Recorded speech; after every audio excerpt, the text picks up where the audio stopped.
Helo blant, gobeithio bod chi gyd yn iawn. Fi di Cas a dwi'n byw yn y Bala.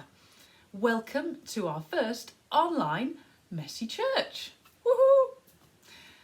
Oeddwn i'n meddwl, oherwydd bod i'n bwrw glaw tu allan a bod ni gyd mewn lockdown, a bod Halloween i fod hefyd, a bod gennych chi ddim siawns i fynd allan a neud pethau sy'n hwyl efo'ch ffrindiau, fyswn ni'n rhoi rhywbeth at ei gilydd i chi gael wneud adre, a mae gennym ni loads o bethau hwyl i chi gael wneud. So we've put loads of fun activities together with you as a sort of alternative to Halloween. Be well na neud crefftau efo'ch gilydd ar ddiwrnod gwlyb. Ond cyn i ni fynd at y crefftau i gyd, mae rai ohonych chi wedi bod yn brysur yn gwneud pethau hefo pwmpenni. Some of you have been busy doing things with pumpkins and they look a bit scrumptious. Felly beth am i ni gael golwg ar be mae rai bobl wedi bod yn gwneud hefo pwmpenni. Yn y Bala, mae Sophia wedi gwneud pumpkin pies. Looks scrumptious, Sophia. Yng Ngherrig y Dridion, mae Griff a Morgan wedi bod wrthi yn gwneud swp a cacen. Lwcus bod fi ddim yn tŷ chi, neu fysa na ddim llawer ar ôl. A drychwch be maen nhw wedi gwneud hefo'r pwmpenni wedyn. In Llanderfel, Esme's been making cake and soup. Looks yummy, Esme. And Esme's also used the pumpkins to make some friendly faces. What a good idea. Draw yn Llanecil, mae Gwynfor ag Emrys wedi cael hwyl yn cerfio pwmpen ac yn gwneud pumpkin pie. Da iawn chi. Ar gyfer ein crefft gyntaf, da ni'n mynd draw i Llanuwchlyn, lle mae Bethan ag Ursula yn mynd i ddangos i ni sut i wneud pwmpen allan o bapur.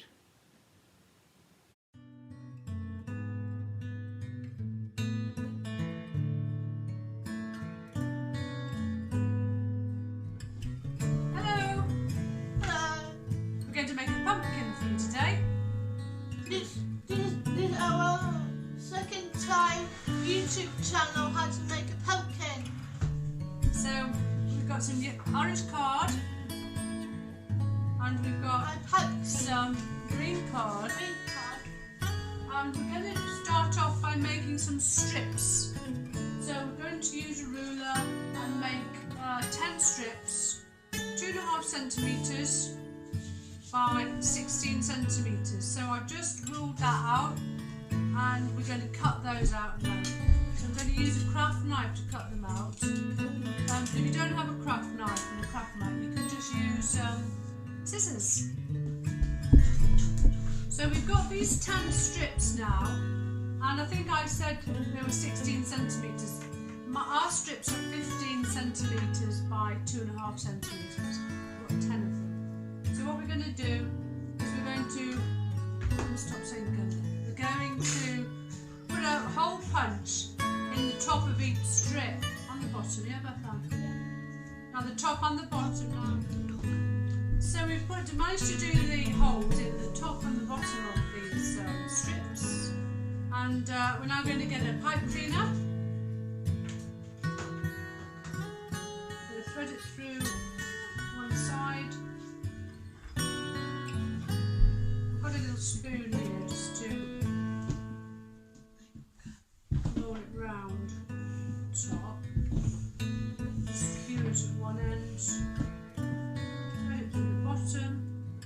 Hopefully like that. And so making the sort of shape of the pumpkin. Roll that round really flat.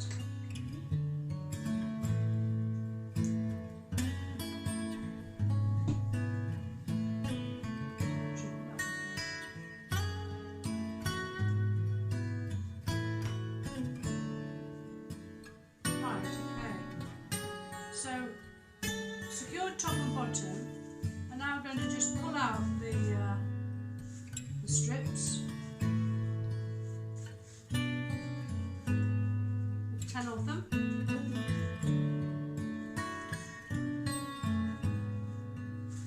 And then when it's ready, we're going to think about doing the top, putting the leaves in.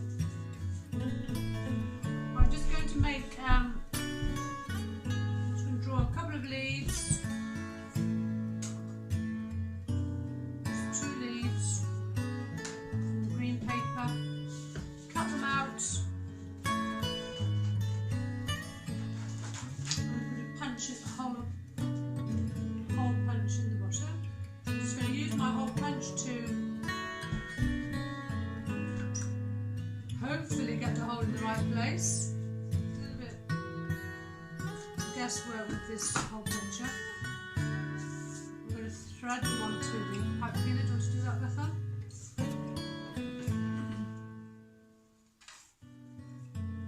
I've got a glittery pipe cleaner.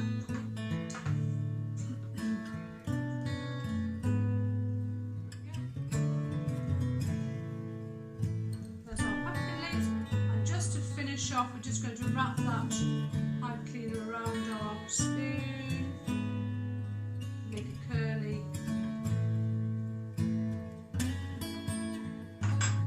Store.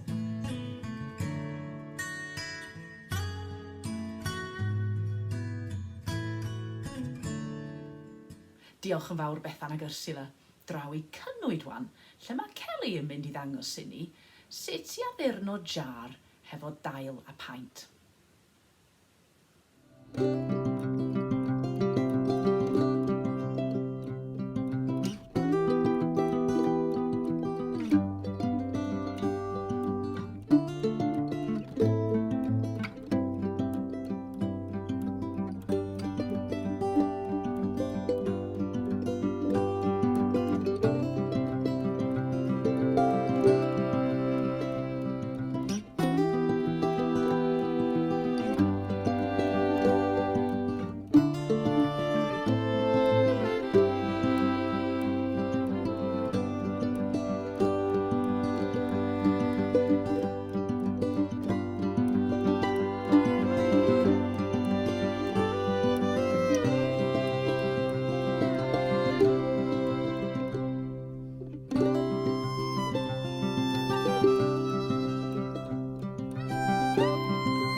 Diolch yn fawr, Kelly. Doedd na golau hyfryd yn dod o jar yna. Wasn't there a lovely light coming out of that jar? Dych chi di sylwi pa mor dywyll mae wedi mynd gyda'r nos erbyn hyn? Hasn't it got dark since the clocks moved back? Dych chi'n hoffi'r tywyllwch? Do you like the dark? Or do you find it a bit scary? Some things really like the dark. Be sy'n hoffi'r tywyllwch tybed? Mae Slimod yn hoffi'r tywyllwch. Bats like the dark. Mae Cathod yn hoffi'r tywyllwch hefyd. Maen nhw'n licio mynd allan yn y nos. Cats like the dark too. A mae Pryfed Cop yn hoffi nhw hefyd. Ah! Scary spiders like them too. But we're not cats or bats or scary spiders. Pobl ydyn ni. Ydyn ni angen golau. We need the light. Hei, beth sydd wedi digwydd? Help! Mae dywyll yma i gyd! Oh, phew. Dyna well. Dwi'n gallu gweld wan. Light helps us to see things as they really are. Though I'm not sure I really want to see all this mess. A lockdown challenge. Sortio allan yr atig. Be arall mae golau yn ei wneud tybed? Mae golau yn rhybuddio ni. Sometimes light warns us, like a lighthouse warns ships against the crashing on the dangerous rocks. Mae golau yn dangos y ffordd. The light shows the way, like a runway for an aeroplane. Heblaw am y golau, byddai'r awyren ddim yn gallu glanio yn y lle iawn. Mae golau yn denu ni ato fo. Light attracts us. Dychmygwch bod chi allan yn y tywyllwch yn yr hen law ma. If you were out on a rainy night, wouldn't you be glad to see the light in the windows at home? Fysach chi just isio bod yno yn y golau. Dwedodd Iesu, fi ydi golau'r byd. Bydd gan y rhai sydd fy nilyn ni, olau yw harwain nhw I fywyd, a fydden nhw byth yn cerdded mewn tywyllwch. Jesus said, I am the light of the world. Whoever follows me will never walk in darkness, but will have the light of life. Mae Iesu fel golau. Jesus is like light. A pan da ni ffrindiau hefo Iesu, da ni'n gallu gofyn iddo fo am help. Mae Iesu yn helpu ni weld sut mae pethau go iawn. Jesus helps us to see things as they really are. Mae cadw ni'n saff. He keeps us safe. A mae'n neud yn siŵr bod ni'n mynd y ffordd iawn. He makes sure that we're going the right way. Pan da ni'n gadael Iesu mewn i'n cartrefi ni, mae ei olaf o yn llenwi'r tŷ ac yn denu pobl eraill hefyd. When we let Jesus into our homes, his light fills the house. Mae Iesu yn dod â golau yn bywydau ni. Jesus brings light into our lives. And we need light because we're not bats or cats or scary spiders. Da ni'n blant I Dduw. We're God's children and Jesus loves us.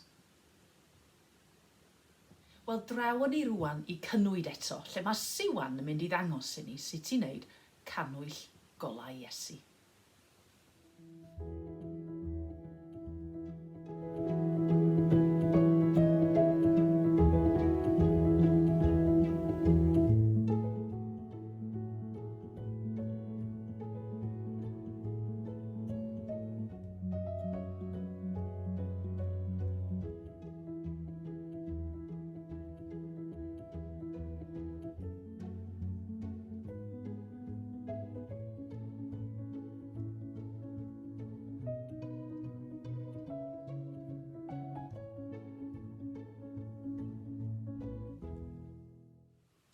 Diolch Siwan, hyfryd iawn. Awn ni draw yn ôl I Llanuwchlyn wan, lle mae Bethan ac Ursula yn brysur eto ac yn mynd I ddangos I ni sut I wneud suncatcher ar gyfer ein ffenestri. Hi, I'm going to be making a suncatcher window picture for you today. Something on the theme of light. Here's Bethan. Bethan's got a paper plate and we're going to make a frame out of that, a frame for our picture, and we've also got some little lollipop sticks, so we're going to make a frame out of that. So if you've got anything like that at home, you can make a frame, okay? We've also got tissue paper, we've got baking paper, which you might have in your drawer at home, and we've got scissors and tissue paper. So let's get started. Mum is cutting the middle of the frame. So just glue that together with a glue gun, and then we just push out the centre of the plates, and we've got a little frame there. So we're going to try and do it with these two. So I've got some PVA glue here, and in this one I'm just going to mix some PVA glue with some water. I think just like half.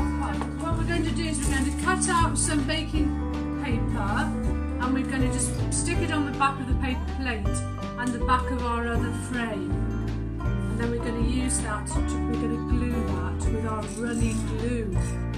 Okay, So here's Bethan just trimming the edges of the baking paper. She's going to pour some of that runny glue on the top and just spread it over.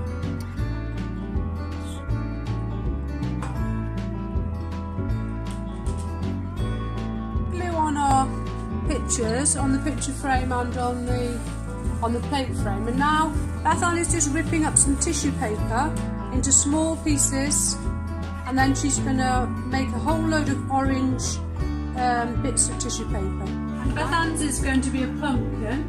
She's going to do a bit of work on the outside, and she's going to put a pipe clean on the back to hang it up in the window. So we'll show you when we finished. So this picture has developed a bit because we discovered we had these old leaves and we had an old rose.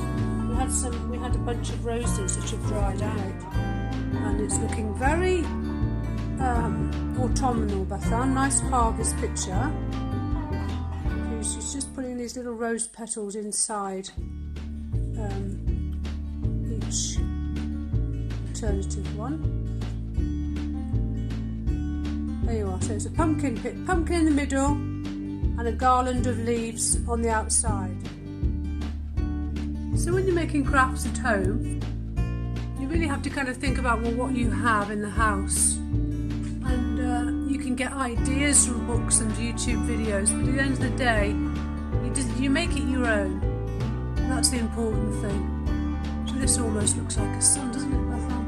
Yeah. So that's our pumpkin turned into a sun to celebrate the light of the world that's come into our lives. Thanks for watching. Bethan actually thinks we've got a sunflower going on here. So there you go.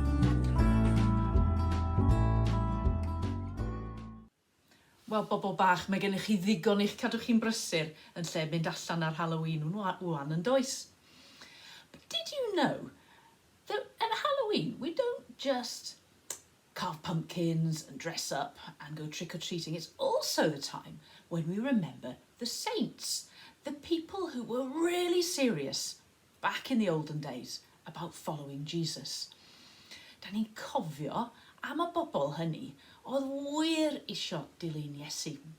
A wyddwch chi be mae enwau rhai ohonyn nhw dal yn ein heglwys i ni heddiw. So let's hear from Iwan in Cynwyd, who's going to tell us about some of our local saints.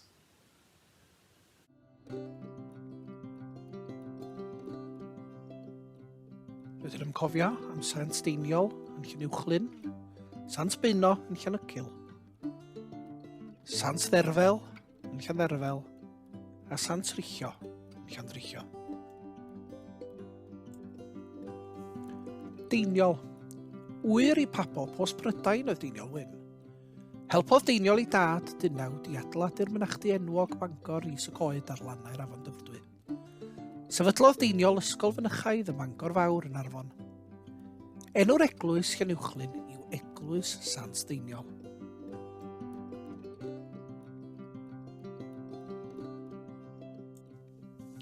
Beuno. Sefydlodd Beuno mynachdy yn Llanymynech. Symudodd ymlaen i greu sefydliad yng Ngwyddelwern, cyn mynd ymlaen i Dreffynon. Ymgartrefodd yng Nghlynnog Fawr yn Arfon gan sefydlu llawer o eglwysi fel Eglwys Clunog sy'n cymryd ei enw. Beuno oedd y sant mwyaf gweithgar fel cenhadwr yng Ngogledd Cymru. Enw'r eglwys ei Llanycyl yw Eglwys Beuno Sant.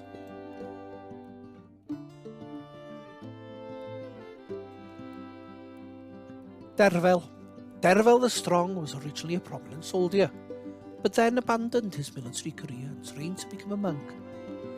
He was a hermit at Llanderfel where he established a church and monastic community. In the Middle Ages, Derfel was celebrated in poetry, especially as a soldier. The church at Llanderfel had a splendid life-size wooden statue of the saint, dressed as a warrior on a horse, together with the saint's pet steer. Through the centuries, this was much venerated as a relic and visited by numerous pilgrims. According to medieval stories, pilgrims would come to the saint's statue every day and even bring their domestic livestock with them. In thanks for the miracles that St. Nerfel performed, the faithful brought generous donations to his church. It was believed that the saints would intercede for the soul of every single believer after his death if, in their lifetime, they had come to his church at least once with sincere faith and a donation. On St. Derfyl's feast day, April the 5th, no fewer than 600 faithful would come to Llanderfel Church. People would take a stag out to a local field on Easter week and let their children play with it.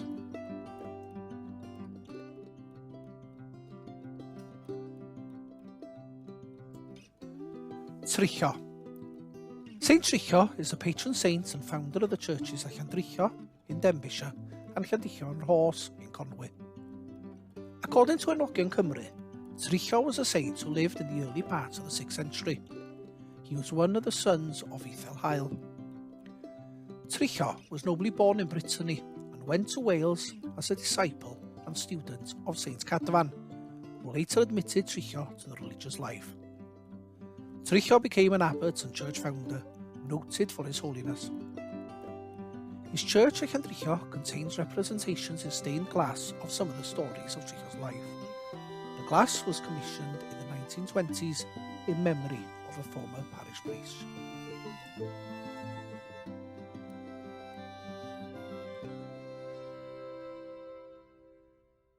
Hello, sut wyt ti? Fi Cassandra yma.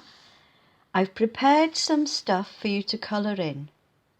The saints that Llan talks about, I think St. Derfel in particular needs some colour. Some bookmarks with the verses from the Bible about Jesus being our light in times of darkness. And 2 Bible sayings to use as you wish. You may like to stick them onto a pumpkin. There are also 3 blank prayer cards to write your own prayers or your own favourite Bible saying, or perhaps the name of someone you love. Anyway, mwynhau. I hope you enjoy this week's Messy Church. Bye for now. Diolch fi Cassandra and Llandrillo. Thank you, Vicar Sandra, and we can download those colouring sheets on our website, which is www.penydairnmissionaria.co.uk, and they're also up on the Facebook pages. Wel, mae Rheithor Carol yma hefyd yn y Bala, a mae hi yn mynd i'n harwain ni mewn gweddi rwan. Clown, beth sy'n? Yndw, dwi'n barod, o ti'n barod? Mae clown a finnau yn barod i arwain y gweddiau wan. Di pawb yn barod? Gweddiwn. Arglwydd yw, diolch am y seintiau i gyd. Diolch am y seintiau a wnaeth dod â thair di a goleuni Crist i'n gynefin. Yn enwedig, diolch am Beino, Deiniol, Derfel a Trillo, seintiau yn ein bro ni. Helpa ni i ddilyn yn ôl ei draed a siarad am y Beibl. Amen. Dduw cariadus, wyt yn adnabod ni gyd. Diolch am dy fab, Iesu Grist, goleuni'r byd. Helpa ni i ddod â goleuni Crist i bobl sydd yn wynebu dyddiau dywyll. Bydded i oleuni Crist lywyrchu yn ein bro ar adeg hon. Amen. Wel, diolch yn fawr am ymuno hefo ni yn ein Llanast gyntaf ar-lein. Thank you for joining us, and I hope you've had a really good time, and I hope you're going to go now and do loads of those crafts. Da ni'n mynd i orffen wan hefo can sy'n atgoffa ni bod Duw yn ddiw mawr cry, a dwi'n gobeithio newch chi ymuno hefo Gito a Brychan a Cadog hefo'r symudiadau. Hwyl fawr! Mae Duw ni yn ddiw mawr cry. Mae Duw ni yn ddiw mawr cry. Mae Duw ni yn ddiw mawr cry. Mae'n dal i ei law. Mae Duw ni yn ddiw mawr cry. Mae Duw ni yn ddiw mawr cry. Mae Duw ni yn ddiw mawr cry.